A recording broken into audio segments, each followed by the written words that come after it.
The purpose of National Kindness Week is to improve the health and well-being of Canadians by encouraging acts of kindness, volunteerism, and charitable giving. It is intended to connect individuals and organizations to share resources, information, and tools to foster more acts of kindness across our beautiful country. This is meant to encourage a culture of kindness in Canada this week, today, and throughout the year. Kindness is at the heart of dignity. I'm Olivia Bechtold, Executive Vice Chair of Global Dignity Canada, a non-religious, non-partisan, nonprofit organization empowering young people in 80 countries with dignity. We impact 8 million people with free training materials and resources to host dignity workshops and events. Global Dignity was co-founded by HRH Crown Prince Haakon of Norway, Finnish philosopher Pekka Heinonen, and American entrepreneur John Hope Bryant. Our global honorary board, national role models, champions, and supporters include those such as the Right Honorable Michelle Jean, former Governor General of Canada, Prime Minister Justin Trudeau, former leader of the Conservative Party of Canada, Rona Ambrose, former leader of the NDP, Tom Mulcair, former leader of the Green Party, Elizabeth May, and so many more. Today, during this press conference, we recognize and celebrate the dedicated volunteers, senators, and members of parliament who worked tirelessly to bring this national kindness legislation into effect. I would like to request that the media, thank you for being with us, but please hold all questions until each of our esteemed panelists have concluded their remarks. I would now like to kick off today's press conference with an Indigenous prayer and land acknowledgement by Odeshkun Thusky, an Anishinabeg youth from Kitigan Zibi Anishinabeg in Quebec, who has been participating in Global Dignity Canada events for many years. Please, Odeshkun, let me turn it over to you to give the opening prayer and land acknowledgement. Odeshkun Thusky, Indigenous, Kitigan Zibi Anishinabeg.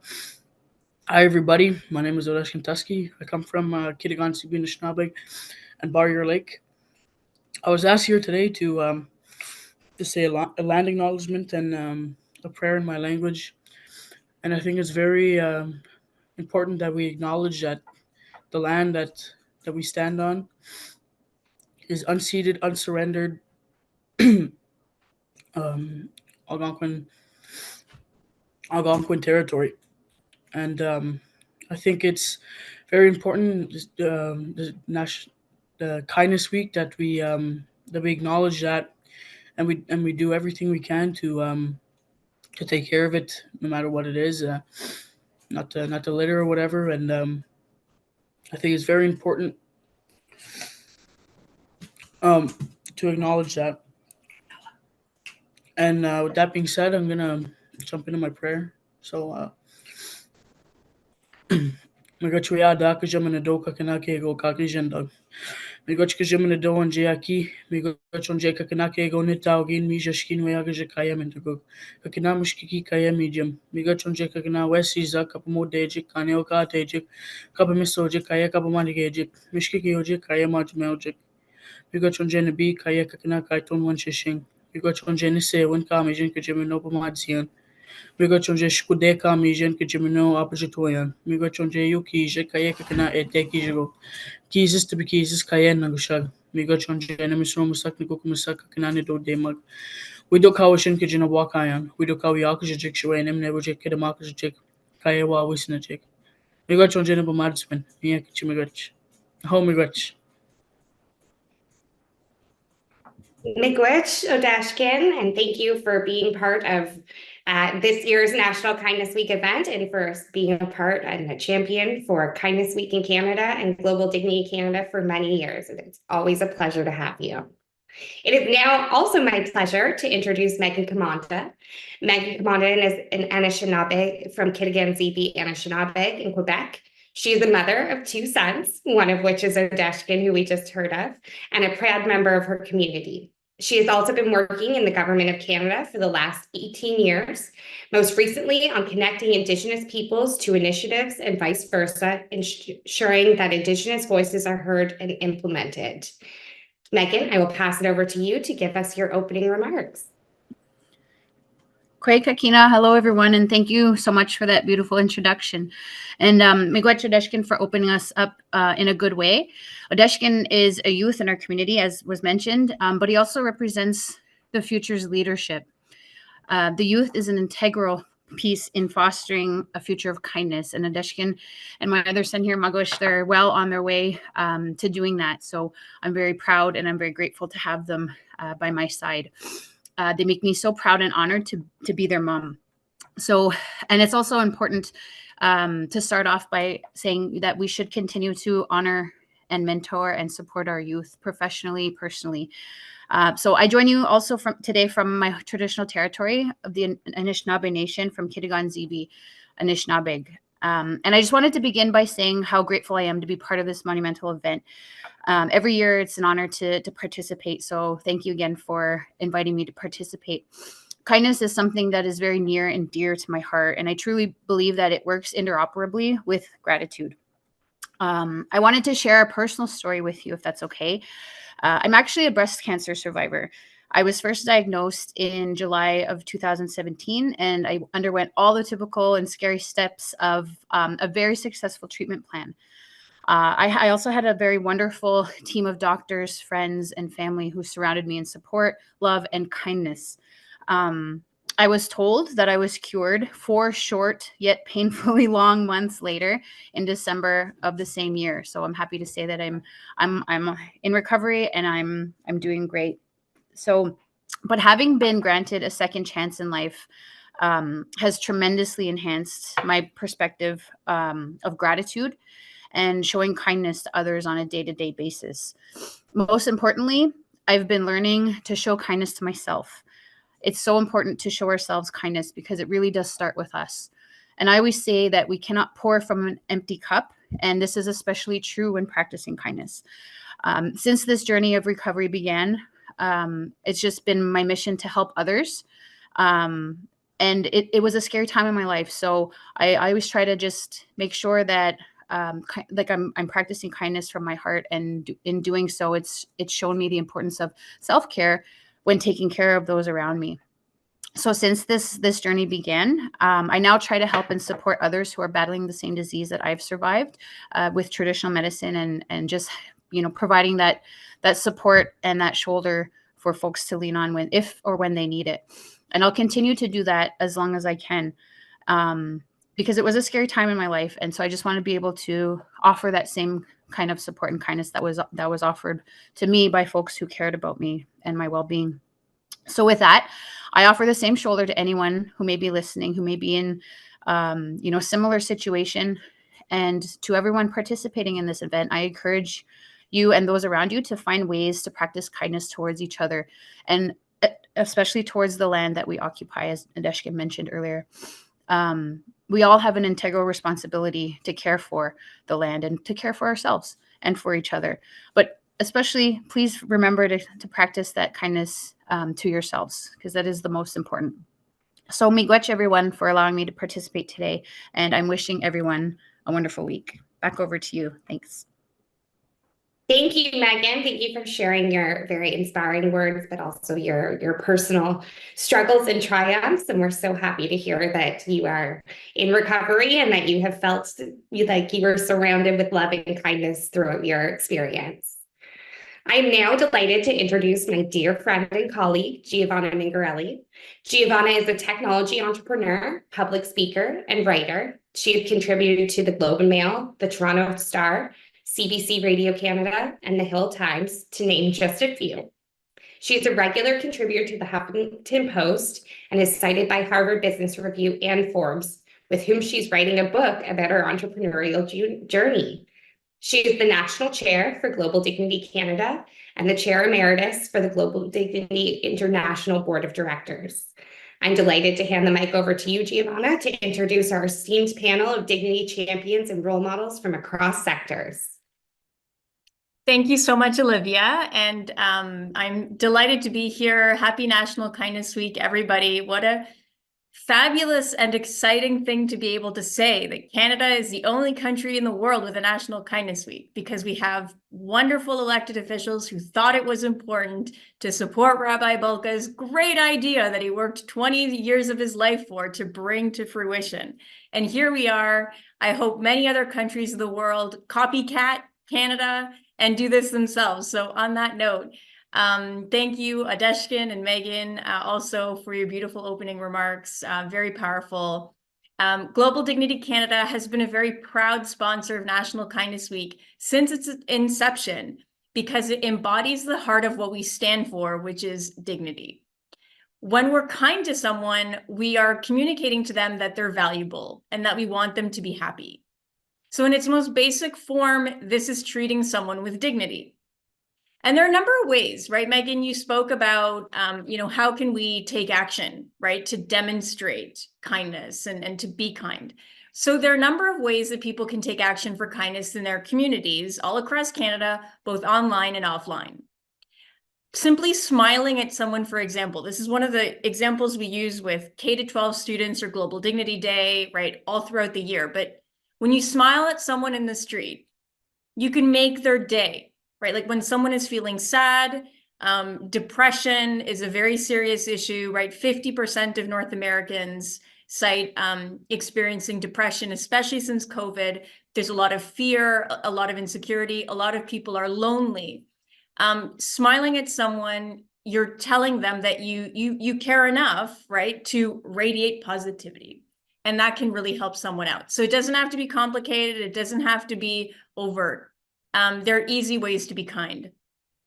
For people who wish to participate in coordinated efforts, right? So you get up in the morning and you're like, okay, I've smiled and I'm feeling good, but I really want to be more kind and I want to contribute with all of my friends, my community. Well, the great news is there are a lot of people who believe that too.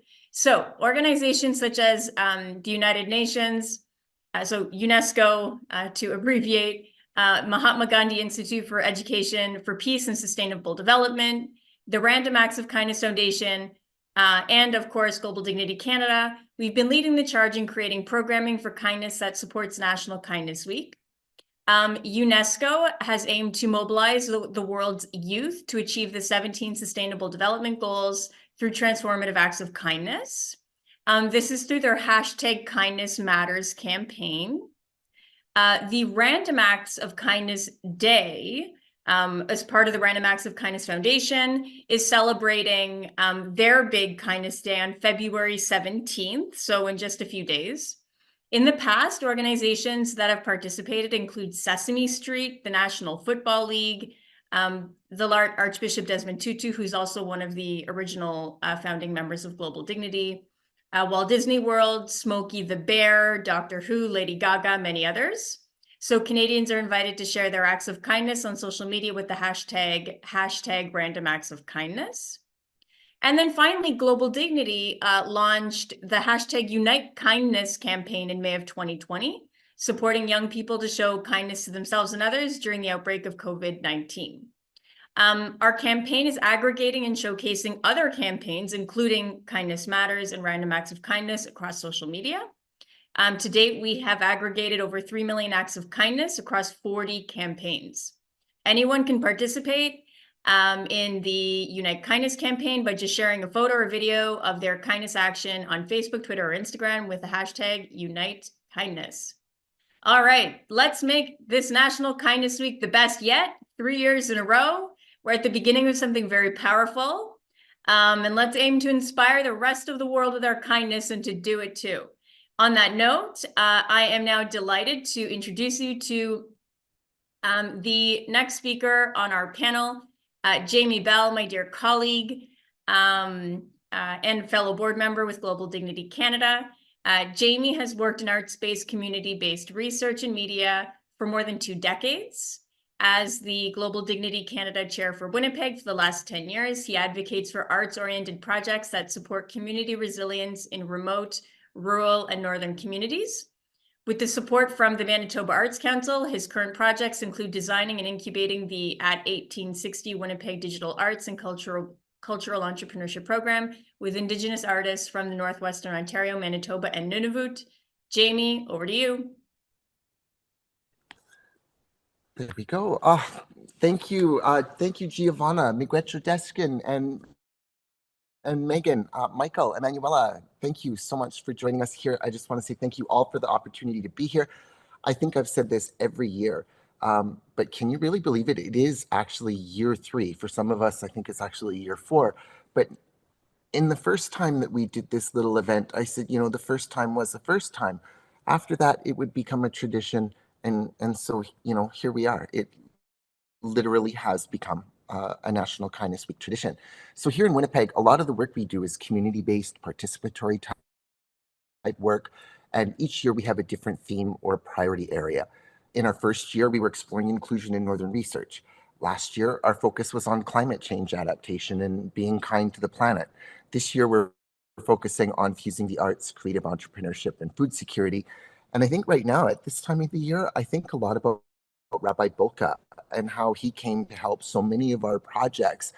Like back in 2020, 2021, most of our projects were just that. They were just projects.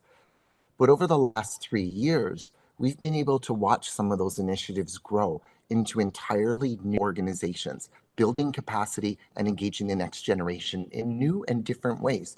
So through some of the programs we've supported, we've witnessed firsthand how kindness, empathy, and collaboration can empower individuals and communities to overcome challenges and thrive. We're seeing youth like Odeshkun, this next generation of young leaders, starting to step up. So I just thought one of the most interesting changes that I wanted to really kind of call out that we've seen grow over the last 3 years is that foundational concepts like dignity and kindness are no longer just outcomes or impacts. What we're starting to see now is that values like dignity and kindness are being part of the planning process of creating things. We didn't do that 2-3 years ago, or even last year. But now, when we start to design an initiative or an event, words like kindness and dignity are now fully integrated into the planning process, into the delivery. It becomes the foundation of everything that we do. So this week, we have the opportunity to not only celebrate acts of kindness, but to recognize the power of working together towards common goals. So whether it's through partnerships between organizations, community-driven initiatives, or simply ordinary people coming together to support one another, collaboration really is at the heart of our efforts to create a more compassionate and inclusive society. So as we reflect on the importance of collaboration during National Kindness Week, I hope we can all collectively reaffirm that commitment to working together towards a brighter future for everyone. Let's keep going and seize every opportunity we can to bridge divides, to foster understanding and build stronger, more resilient communities. Because at the end of the day, together we can make a meaningful difference and create a world where kindness always wins. So thank you for inviting us to be part of this journey. And here's to many more years of creativity, innovation, and collaboration with kindness at the core. Back to you, Giovanna. Thanks, everyone. Awesome. Thank you so much, Jamie. Super inspiring. All right. It's now my distinct pleasure to introduce Miss Emmanuella Lambropoulos, the Member of Parliament for Saint-Laurent. Born and raised in Saint-Laurent, Ms. Lambropoulos has been proudly representing the people of the riding she calls home in the House of Commons since she was elected in 2017. Okay, off to you. Thank you. Thank you so much, Giovanna. And I want to just take the time to thank you all for hosting us again this year for a third National Kindness Week panel. I guess I'll take you back because we've made some mentions about the late Rabbi Balka and about how this came to fruition. And so I'll just kind of take us back a little bit, a few years.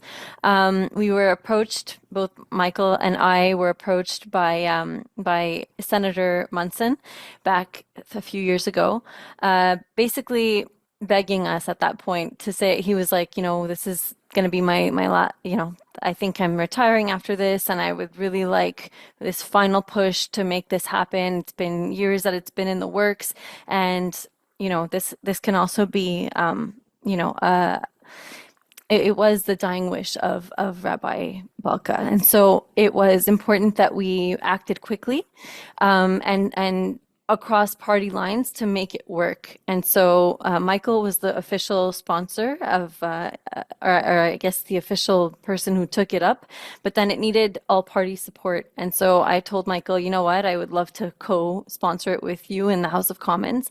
And I would be really happy to get the Liberals on board and to see and work with the NDP and the Bloc as well as the Greens to try to make sure that this can happen as quickly as possible. And it's very rare that we get all parties to agree on moving things forward so quickly.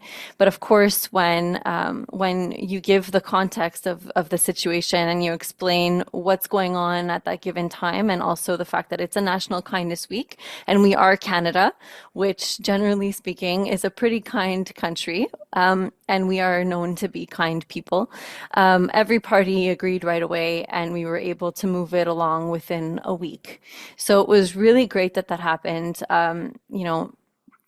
Senator Munson was thrilled, as well as Rabbi Balka, who was very happy to learn that this was something that he was able to witness before he passed on. And so that in itself was, I think, an act of kindness and from the entire parliament.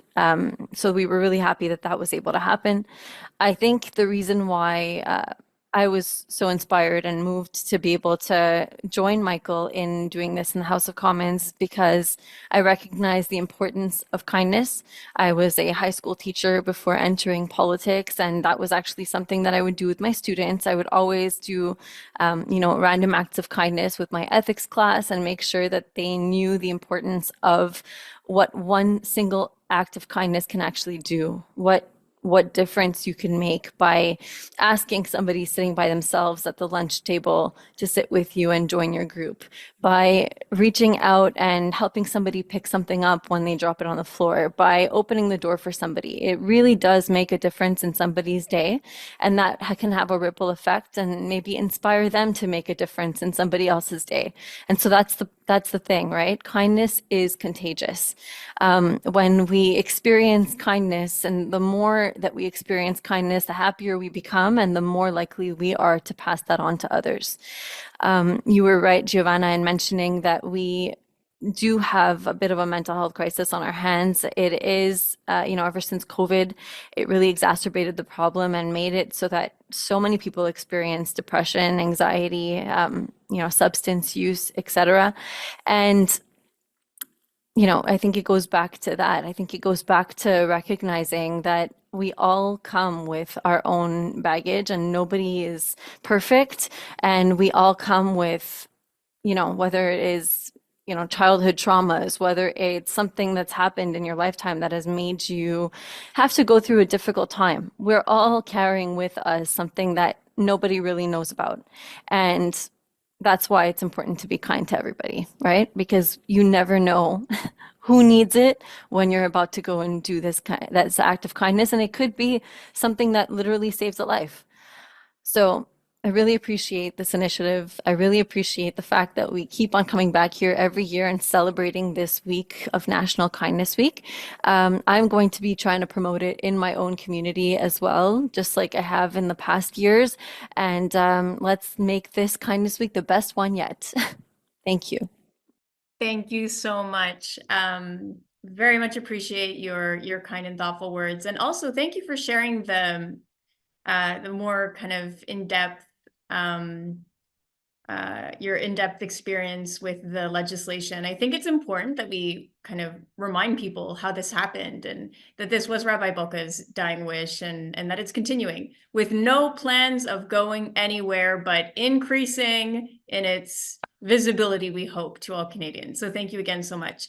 Okay, it is now my pleasure to introduce Mr. Michael Barrett, the Member of Parliament for Leeds, Grenville, Thousand Islands, and Rideau Lakes. Mr. Barrett, as his time as Member of Parliament, has been a tireless advocate for regional priorities such as improving mobile coverage to rural MPs through enhanced digital infrastructure and infrastructure projects, including roads and recreational facilities. He's committed to supporting farmers, working to improve services and care for seniors and veterans, including lowering taxes for Canadians. Mr. Barrett, off to you. Hey, good morning. Happy National Kindness Week. It's such a great way to start the day to hear everyone's um, uh, really inspiring reasons for being involved in this initiative and in making kindness part of everyone's daily life. But taking the time to celebrate it, to acknowledge it, 1 week a year. It seems like a funny thing. Like why would we need a National Kindness Week? But for all the reasons that people have talked about this morning, and for all the reasons that we talked about when this law first came to pass, it seems really important and a little less strange that we need a week to recognize it. And I want to thank Emmanuella. Thank you for recapping the how we got here, the legislative process, the parliamentary process. It is exceptional. You know, the speed with which this progressed through Parliament. Senator Munson was not successful in, when you introduce a private bill in the Senate, it's a slow process, and a prorogation and elections reset the clock. You have to reintroduce that legislation. So when he finally got it into the House, it's also generally a very long process. And I think that Emmanuel is absolutely right. It was an act of kindness by parliamentarians. And as the saying goes, none of us is as good as all of us. And that couldn't be more true here. I was happy to be able to play a part in this, but that's all that it was, because we needed everyone to work together to consider the implications. I grew up in the Ottawa area, and listening to Rabbi Dr. Reuven Bulka on radio, usually on CFRA, and Ottawa had a kindness week for many, many years. And I was very familiar with his work, and I thought that I thought it was really fortuitous that I, having kind of followed his journey over decades, had the opportunity to play a role in it. And I think that it was a wonderful way to have the 338 elected members of Parliament in an act of kindness initiate Kindness Week. So I'd just like to quickly talk about acts of kindness and how we can be kind to others while being kind to ourselves. And our communities that we live in, right across this country, we live in the most wonderful country in the world. We're so fortunate in so many ways, and we have opportunities at different times in our lives to give back to our communities. And I want to use the example of just this past Sunday. I was in a community in my riding. It's in North Grenville, Kemptville, and the local Knights of Columbus, they have this annual sweetheart brunch, and they do it on the Sunday before Valentine's Day, and it sounds really really nice. And the gentleman who started it, they wear tuxedos, and then there's volunteers, and it takes 2 days to prepare the food. People line up at 8 o'clock in the morning for an 8:30 start. They line up out the door, and this is like so many other service clubs, is a fundraiser for the community. And it's wonderful, and people come together. My children as an example, look so forward to this that I wasn't even awake on Sunday morning, and my daughters were already dressed in beautiful dresses to go to this brunch, and my sons dressed up as well. And people really look forward to this. And bringing the community together, I think, is wonderful. I think it's you have people from all walks of life, and they come together, and there's music, and they enjoy each other's company. That in and of itself is a wonderful thing. But it's a fundraiser. What is this service organization raising money for? And it's such a testament to people who want to give back to the community, and they do it every year in such a way. And I made a quick list of where the money went this year. This particular event was 24 years running. It's raised $300,000 from this community. And what are the kinds of things that the community supported? They supported community living, so that's supporting individuals with intellectual disabilities. They supported Interval House, which at Leeds Grenville Interval House, which is a shelter and service for emotionally and physically abused women and their children. They supported the local hospice, and they supported a CT scanner campaign for the Kemptville Hospital. And all of those organizations are also volunteer driven. And so you have people in the community come together to support each other. And in that list, there's no one in our communities who aren't touched by any of the areas that, like organizations in communities across this country, and how they support each other. And when I was reflecting on that, I just thought that when we build our community up, when we have that extra, gas in our tank, where we can say, you know what, I've got some time to give back to the local hospital or hospice, or to the local shelter, or to spend some time with someone who has special needs, or any of these organizations. There comes a time in our lives when we or someone in our families are going to rely on these very same services. And that act of kindness for others, it turns out that it's an act of kindness to yourself. You've built up your community in such a way that not only is it there for your family and your neighbors, but someday it might be there for you. And I know that nobody who engages in volunteerism, the first thing that they're thinking is, wow, when I need this someday, it's really important that I do this. But it really is that spirit of community, of giving back, of selflessness. It's an act of kindness to our community. It's also an act of kindness to ourselves. And I know that there's lots of smiles on the volunteers' faces, and no one looking for what they're going to get back out of it. But my goodness, are we so fortunate for volunteerism across our country, throughout my community. And I want to thank all of you, of course, Giovanna and Olivia, for bringing us together again today. And thank Emmanuella, Jamie. Thank you all for doing this, because this really is an important tradition born out of an act of kindness from a very generous heart. And I just can't wait to see the wonderful things that Canadians continue to do for each other. Amazing. Thank you so much, Michael. And thank you everyone for this beautiful panel and press conference. We are now going to move into a brief Q&A period. We have a question that came in from Arviat Nunavut for you, Michael. And the question is, each act of kindness has a ripple effect. This year, we're working with artists, entrepreneurs, farmers, and food producers. What advice would you give for linking farmers and arts entrepreneurs with youth, where we can use kindness as a foundation? Sounds like wonderful initiatives. I think that if you look at Emmanuella's example that she set in her work as an educator, that's the best connections that I've seen made with young people in our community is often born out of the people who dedicate their lives to education. We have wonderful people who work in our schools, and I think those connections with our school system is the best bet we have. We have in Little People. I'm blessed with 5 children. They're 10, 9, 7, 5, and 3. Each of them couldn't be more different than each other. And I think that's true with all the children in our schools. They're all so different and have so many different ideas and so much energy. So I'd say that connecting those organizations with local schools, there's limitless possibilities with young people. And I think that for this type of initiative, that would be no exception. Wonderful. Thank you so much. Okay, do we have any other questions from any of the attendees?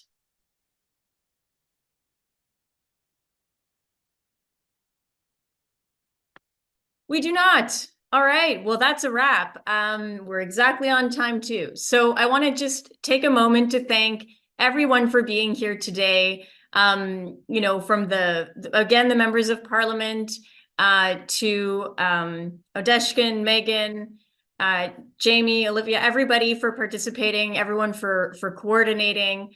Michael, like you said, volunteers and volunteerism is such a beautiful thing, right? Where people just put it out there, right? And decide that there is value in kindness, and they want to use their time to be kind to society.